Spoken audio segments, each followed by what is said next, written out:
अरे तेरे पास सिर्फ एक रास्ता है चंपाकली, तुझे अपना मुंह ढककर जाना होगा और विक्रम से मिलो। उससे बोलो कि तुम अब उसे दोस्त नहीं मानती और उससे दोस्ती का रास्ता तोड़ दो। इससे पहले वो तुझसे रिश्ता तोड़ दे, तू ही उससे रिश्ता तोड़ दे।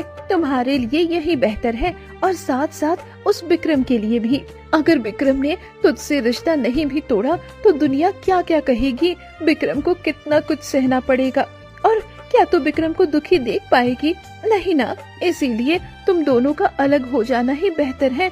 इसमें ही तेरी और विक्रम दोनों की भलाई है। नहीं नहीं चंपाकली, तुम इनकी बातें बिल्कुल मत मानना। तुम ऐसा कुछ भी नहीं करोगी। ऐसा करने से विक्रम का दिल पूरी तरह टूट जाएगा। सुना तुमने चंपाकली? कुछ तो बोलो। नहीं बुलबुल, जैसा छोटी माँ ने कहा मैं वैसा ही करूँगी। मेरा नसीब ही ऐसा है, जैसे ही सब मिलने वाला होता है उससे पहले ही सब छिन जाता है। आज मैं विक्रम से मिलना चाहती थी, उससे बहुत कुछ कहना चाहती थी, लेकिन सब बर्बाद हो गया। नहीं चंपाकली, मैं विक्रम को सब कुछ सच बता दूंगी। मैं तुम्हारे और विक्रम के साथ ऐसा नहीं होने दे सकती। नहीं बुलबुल, तुमको हमारी दोस्ती की कसम है, तुम ऐसा कुछ नहीं करोगी। तुमने दोस्ती की कसम देकर सही नहीं किया चंपाकली। तुम अच्छे से जानती हो मैं तुम्हारी कसम नहीं तोड़ सकती। मैं तुमसे बहुत नाराज हूँ। बुलबुल रोते हुए कक्ष से बाहर चली जाती है। बुलबुल और विक्रम, तुम लोग मुझे माफ कर दो, पर दोस्ती निभाने के लिए मुझे ये करना बहुत जरूरी है। छोटी माँ आप भी जाओ, मैं आती हूँ। मुझे अब ये मुश्किल कदम उठाना ही होगा। आंखों में जीत की खुशी और होठों पर अपनी साजिश की कामयाबी की मुस्कान लिए दामिनी कक्ष से बाहर आ जाती है। वाह दामिनी, तेरे दिमाग की तो दाद देनी चाहिए। अरे पहले खुद चंपाकली को उस नाग विष से बदसूरत कर दिया मैंने, और अब विक्रम को भी वो खुद ही अपने से दूर कर देगी। वाह, एक तीर से दो निशाने। बस अब तो देखना ये है कि विक्रम का क्या हाल होगा। मैं तो बहुत ही बेताब हूँ। तभी देवकी दामिनी को हंसते हुए देख लेती है।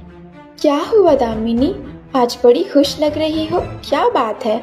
अरे ऐसा भी क्या खजाना मिल गया जो तुम्हारी हंसी रुक ही नहीं रही?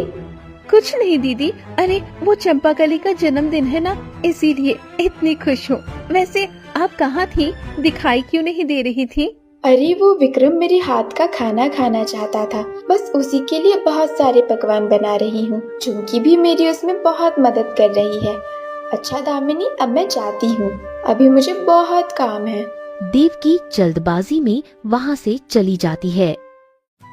मेरी बेटी को नौकर बनाकर रखा है और खुद की बेटी को रानी। बस आज और उसके बाद सिर्फ मेरा और मेरी झुमकी का ही राज होगा इस घर में। उसके बाद अगला नंबर तुम्हारा ही लगाऊंगी इस घर से निकालने में। उत्सव शुरू हो चुका था, तभी चंपाकली बाहर आती है। उसके आने से मानो समय थम सा गया था।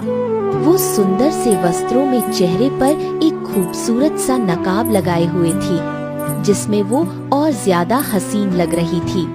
वो नकाब उसके चेहरे की सुंदरता को और बढ़ा रहा था। उसकी बड़ी खूबसूरत आंखें आज कहर ढा रही थीं। उसे देखते ही वहाँ सबके मुंह खुले के खुले रह गए। वहीं गांव की दोनों औरतें, दुलारी और माधुरी के मुंह भी खुले ही रह जाते हैं। अरे अरे ये देखो, चंपाकली और झुमकी ने तो एक जैसे वस्त्र पहने हैं, लेकिन चंपाकली और झुमकी में जमीन आसमान का फर्क लग रहा है। अरे इसके गांव में आने के बाद झुमकी या गांव की किसी भी लड़की को कौन ही घास डालेगा। सबकी नजर तो सिर्फ चंपाकली पे है। चेहरा ढका है तब ये हाल है, चेहरा खुला होगा तब क्या होगा। हाँ हाँ सही कहा, बेचारी झुमकी देखने में भी काम वाली लग रही है और उसकी बड़ी माँ ने उसे बना भी काम ही वाली दिया है। बेचारी झुमकी जुबान की तेज तो है, पर उसके साथ गलत तो हो ही रहा है। पास में खड़ी ये सब झुमकी सुन लेती है।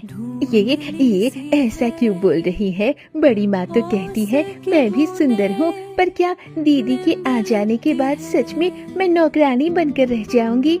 नहीं, मैं तो सबसे सिर्फ प्रेम करती हूँ, फिर मेरे साथ ऐसा क्यों हो रहा है?